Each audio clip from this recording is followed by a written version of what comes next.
Assalamualaikum warahmatullahi wabarakatuh. Selamat pagi anak-anak. Semoga kalian sehat selalu dan tetap semangat dalam belajar meskipun kalian ada di rumah. Pada kesempatan hari ini, Bu Eli akan menjelaskan tentang bab 2 yaitu kemagnetan. Apa itu magnet? Magnet itu dapat diartikan sebagai benda yang mempunyai gaya tarik terhadap bahan-bahan yang terbuat dari logam seperti besi atau baja. Nah, sifat magnet sendiri itu ada 3. Apa saja? Ada yang namanya ferromagnetik, paramagnetik, dan diamagnetik. Di sini Bu Eli biasa menyingkat dengan ferroparadia. Ferromagnetik berarti bahan yang ditarik kuat oleh magnet, contohnya seperti besi, baja, nikel, dan kobalt. Paramagnetik adalah bahan yang ditarik lemah oleh magnet, contohnya seperti platina, aluminium, seng, dan magnesium. Diamagnetik adalah bahan yang tidak dapat ditarik oleh magnet, contohnya seperti kayu, bismut, plastik, emas, dan perak. Klasifikasi bahan magnetik ada 2, yaitu ada magnet keras dan magnet lunak. Magnet keras itu seperti apa? Magnet keras adalah bahan yang sukar dijadikan magnet atau susah dijadikan magnet. Tapi setelah dia menjadi magnet, maka sifat kemagnetannya bisa bertahan lama, tetap atau permanen. Sedangkan magnet lunak yaitu bahan yang mudah dijadikan magnet, tapi setelah menjadi magnet, maka sifat kemagnetannya hanya bertahan sementara atau remanen. Contohnya seperti besi dan mumetal.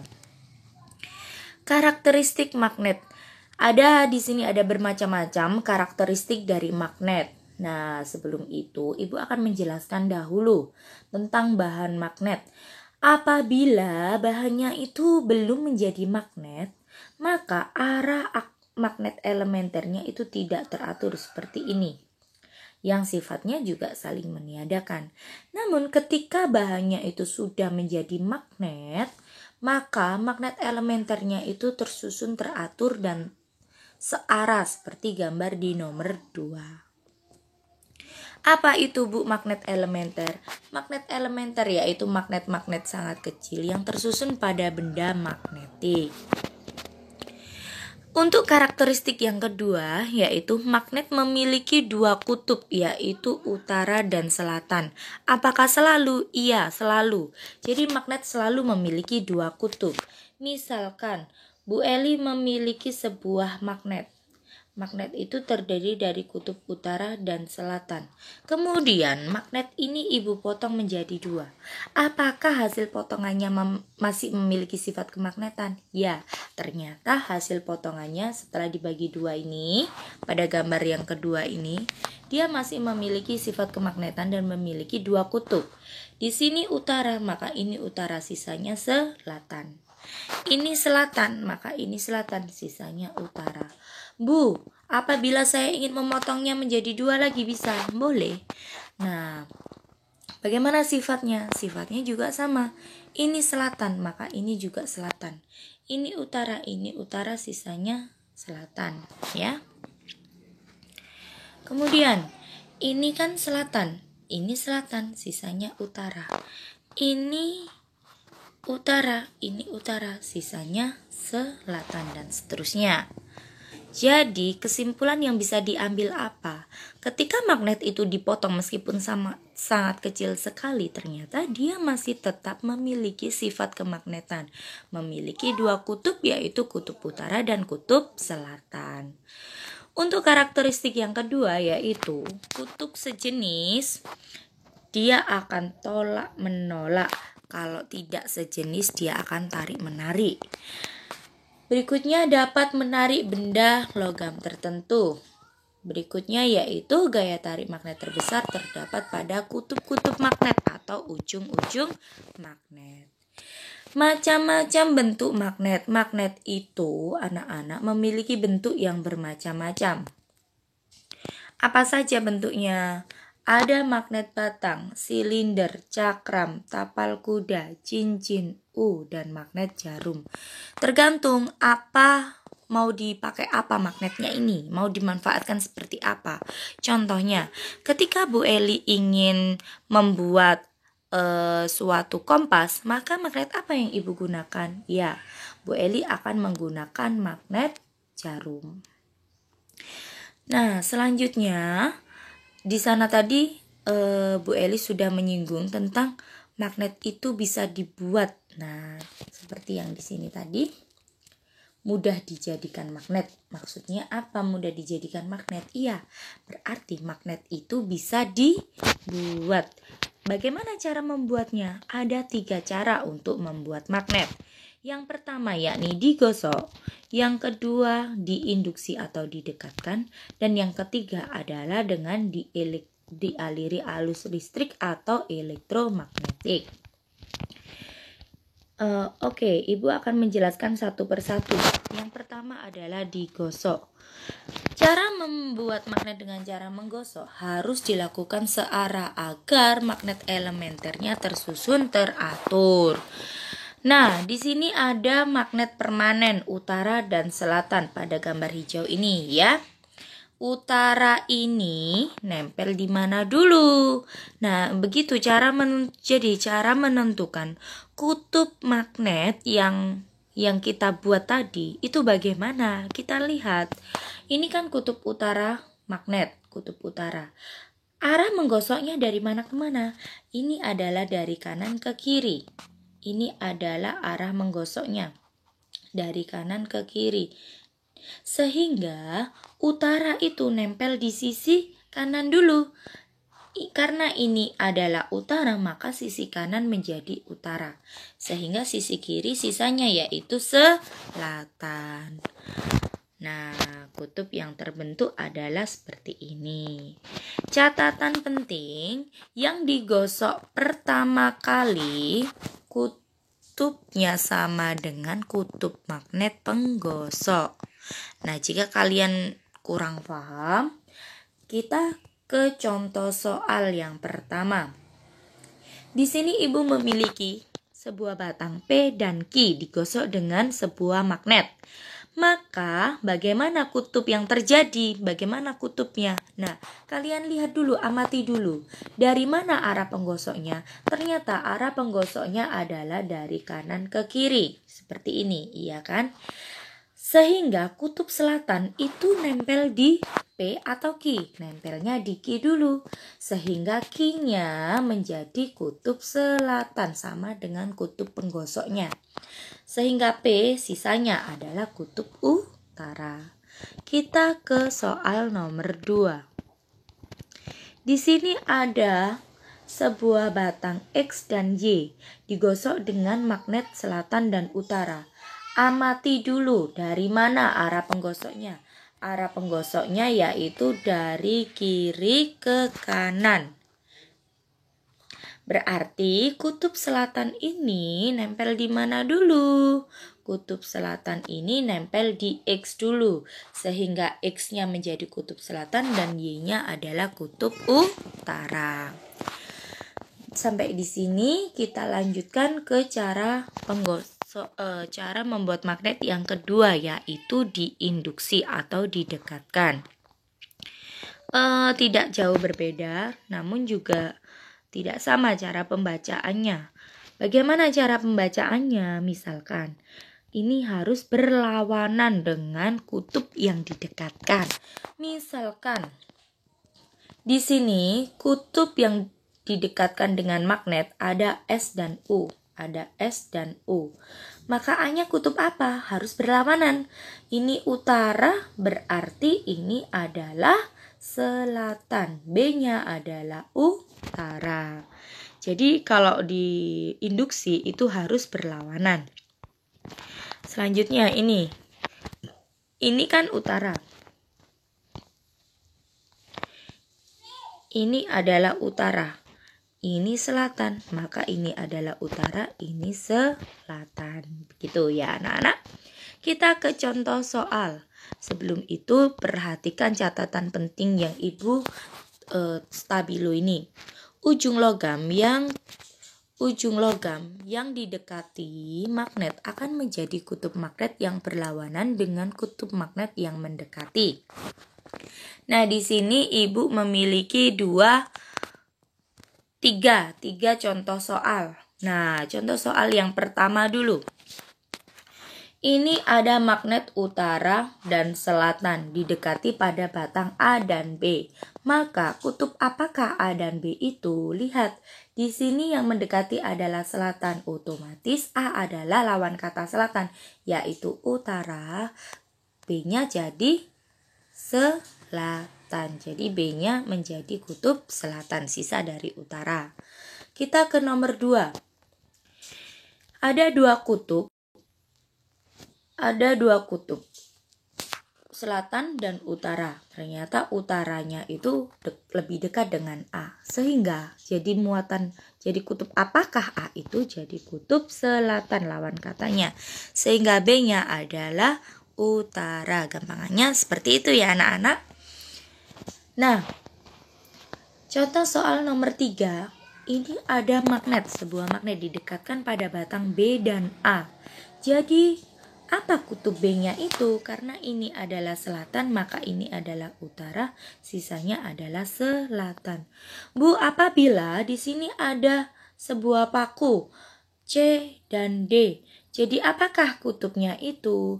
Maka C itu menjadi karena ini kan selatan, maka C-nya adalah utara dan D-nya adalah selatan. Sampai di sini, jika kalian kurang jelas nanti silakan bertanya ke Bu Eli ya. Elektromagnetik, cara membuat magnet yang ketiga itu adalah dengan elektromagnet. Apa itu elektromagnet? Dengan cara dialiri arus listrik yang searah. Searah itu DC. Caranya bagaimana? Perhatikan. Terus kutubnya bagaimana, Bu? Perhatikan juga ya. Ini ada sebuah batang. Batangnya ini dililiti dengan kawat penghantar. Ya, di sini ada sumber tegangan. Sumber tegangannya bisa dari baterai ya. Di sini ada yang panjang dan ada yang pendek. Yang panjang itu menandakan kutub positif dan yang pendek itu menunjukkan kutub negatif. Seperti yang kalian ketahui pada bab sebelumnya, pada semester 1 dulu, bahwasanya arus listrik itu mengalir dari kutub positif ke kutub negatif. Jadi di manakah arah arusnya? Arah arusnya dari kanan ke kiri, karena yang panjang yang kiri. Ini kan yang panjang positif, ini yang pendek negatif. Ini ke kiri dulu arah arusnya, terus ke atas. Untuk penentuan arah arusnya, untuk penentuan kutubnya, kalian bisa menggunakan kaidah tangan kanan. Keluarkan tangan kanan kalian. Keempat jari menunjukkan arah arus, berarti 4 jarinya ke atas, ibu jarinya dikeluarkan, sehingga diperoleh hasil ini adalah kutub utara karena ibu jari menunjukkan ke sisi ini, dan sisi kanan adalah sisanya yaitu selatan. Nah, di sini bisa kalian lihat gambarnya bisa seperti ini. Ya, jadi keempat jari menunjuk ke arah atas ini. Keempat jari menunjuk ke arah atas. Ibu ulangi lagi. Dan keempat jari menunjuk arah atas, ini arah arusnya. Dan ibu jari keluar ini menunjuk kutub utara.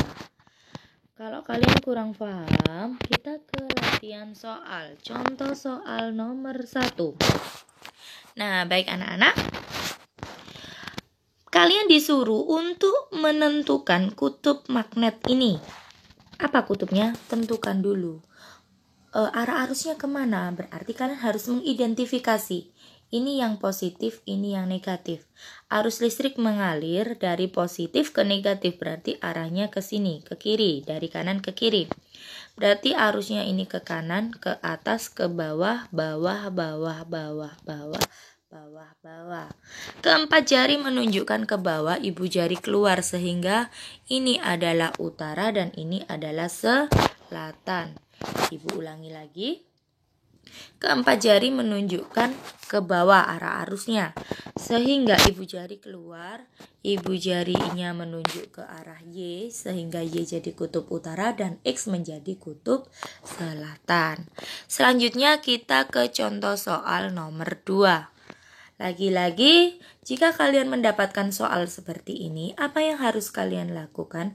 Kalian harus mengidentifikasi dulu arah arusnya kemana. Dengan cara perhatikan ini. Ini yang panjang adalah kutub positif dan yang pendek negatif. Arus listrik mengalir dari positif ke negatif. Berarti arah arusnya ke kiri dulu, terus ke atas, atas, atas, atas, atas. Ibu jari menunjuk kemana? Keempat jari dulu, keempat jari ke atas, ibu jari keluar, sehingga P-nya jadi kutub utara dan Q-nya jadi kutub selatan. Itu adalah 3 cara membuat magnet. Ada juga cara menghilangkannya. Bagaimana cara menghilangkan sifat kemagnetan? Yang pertama adalah dipukul, dipanaskan, dan dialiri arus bolak-balik atau AC. Ketiga cara ini menyebabkan magnet bergetar lebih kuat, dan ketiga cara tersebut mengganggu keteraturan magnet-magnet elementernya. Cara menyimpan magnet itu ada apa saja? Cara menyimpan magnet itu ada apa saja? Cara menyimpan magnet itu ada 3. Yang pertama adalah simpan magnet batang berpasangan dengan kutub-kutub tidak sejenis. Jauhkan dari medan listrik dan juga jangan dipanaskan. Nah, baik anak-anak, sekarang kita lanjut ke teori kemagnetan bumi.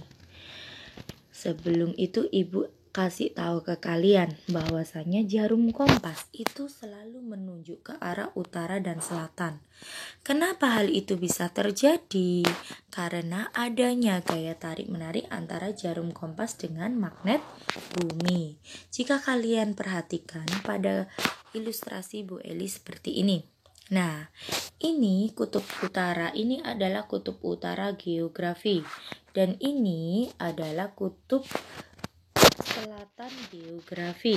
Nah, kutub utara dan kutub selatan bumi itu kongruen atau sama dengan kutub selatan magnet bumi, dan kutub selatan geografi itu sebanding dengan kutub utara magnet bumi. Ini ya, jadi ini kutub utara magnet bumi, ini adalah kutub selatan magnet bumi, itu sebanding dengan kutub utaranya geografi dan kutub selatannya geografi. Nah, setelah kalian lihat di sini, ketika jarum kompas itu menunjukkan ke arah utara. Utaranya siapa? Utara dari kutub utara. Jadi jarum kompas itu menunjukkan ke arah utara. Kenapa? Ya, ke utaranya geografi. Di sini ada jarum kompas. Jarum kompas menunjukkan ke arah utaranya geografi. Kenapa? Karena ini kan selatan. Ini magnet selatan kan bertolak belakang kalau tarik menarik dengan kutub selatan kompas. Kutub utara kompas, di mana kutub utara kompas itu sebanding dengan kutub utara geografi. Nah, setelah kalian lihat di sini anak-anak, ternyata di sini magnet bumi, medan magnet bumi itu ada selisih sudut. Sudut apakah ini? Nah, di sini kalian bisa amati, di sini ada selisih sudut. Sudut apakah itu? Ternyata di situ adalah sudut inklinasi dan deklinasi. Ketika ibu perjelas, maka gambarnya seperti ini. Ini adalah kutub utara geografi dan ini adalah kutub utara selatan kompas. Nah, di sini ada sudut. Sudutnya itu dari mana? Sudutnya itu dari medan magnet bumi ini tadi. Nah, medan magnet bumi ini tadi kan membentuk sudut, sehingga jarum kompas secara otomatis juga membentuk sudut. Nah, sudutnya bagaimana? Ini ada selisih jarak, itu membentuk sudut. Sudut yang diukur dari utara selatan jarum kompas dengan utara selatan geografi itu namanya adalah sudut deklinasi. Sedangkan sudut yang dibentuk oleh jarum kompas dengan arah horizontal yang tidur ini ya, ini namanya adalah sudut inklinasi. Ini juga sudah Ibu rangkumkan kepada kalian. Nah, selanjutnya medan magnetik. Apa itu medan magnetik? Daerah misalkan begini, daerah tempat terjadinya perang itu namanya adalah medan perang. Maka daerah tempat terjadinya magnet, gampangannya seperti itu adalah medan magnetik. Jadi apa medan magnetik itu? Medan magnet dapat dituliskan daerah di sekitar magnet yang masih dipengaruhi oleh gaya magnet. Garis gaya magnet jika kalian amati seperti gambar nomor 1 ini. Nah, garis gaya magnet itu ketika kalian amati gambar ini, apa yang dapat kalian simpulkan? Di sini Ibu Eli bisa menyimpulkan 3 hal. 1. Apakah itu? Medan magnet itu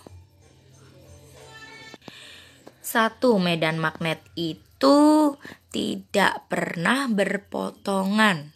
2, dia itu keluar dari kutub utara menuju kutub selatan. Dan semakin besar garis gaya magnetnya, maka medannya juga semakin kuat. Bu, kalau misalkan ada 2 magnet yang didekatkan dan dia itu berlawanan jenis, maka bagaimana garis gaya magnetnya? Maka garis gaya magnetnya bisa kalian lihat seperti ini. Jadi garis gaya magnetnya itu selalu keluar dari kutub utara masuk ke kutub selatan, dan dia tidak pernah berpotongan. Semakin besar garis gaya magnetnya, maka magnetnya semakin besar. Sedangkan kalau misalnya magnetnya itu sejenis, maka apa yang terjadi? Maka bisa kalian lihat seperti gambar yang ketiga ini. Jadi dia itu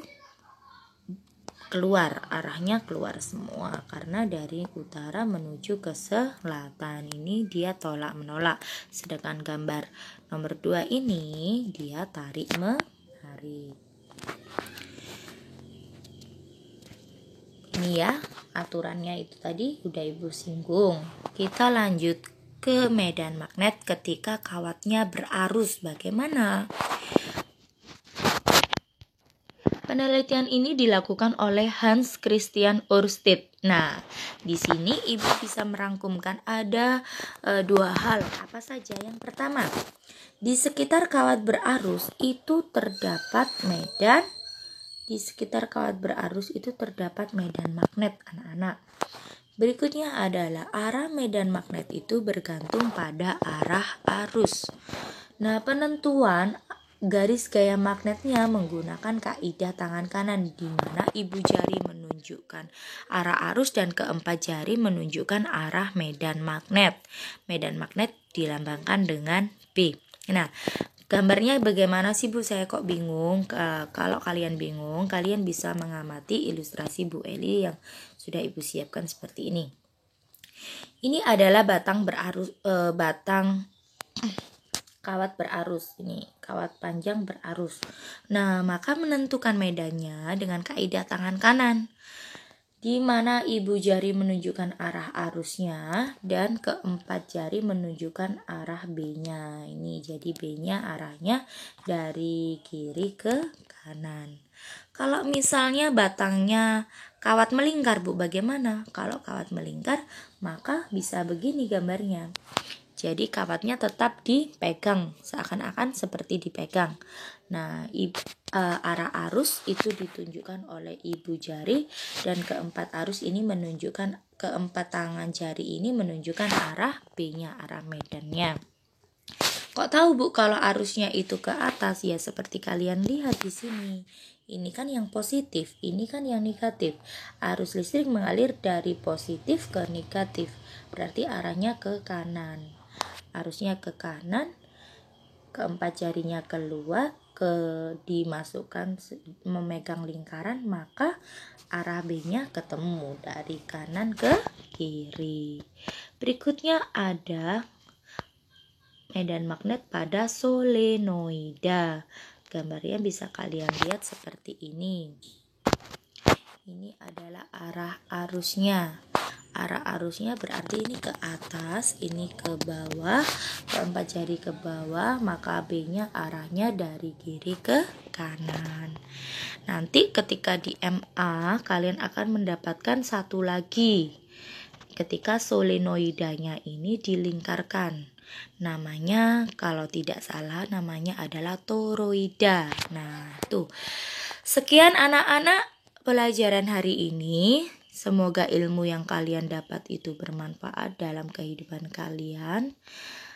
Sekian Ibu akhiri. Wassalamualaikum warahmatullahi wabarakatuh.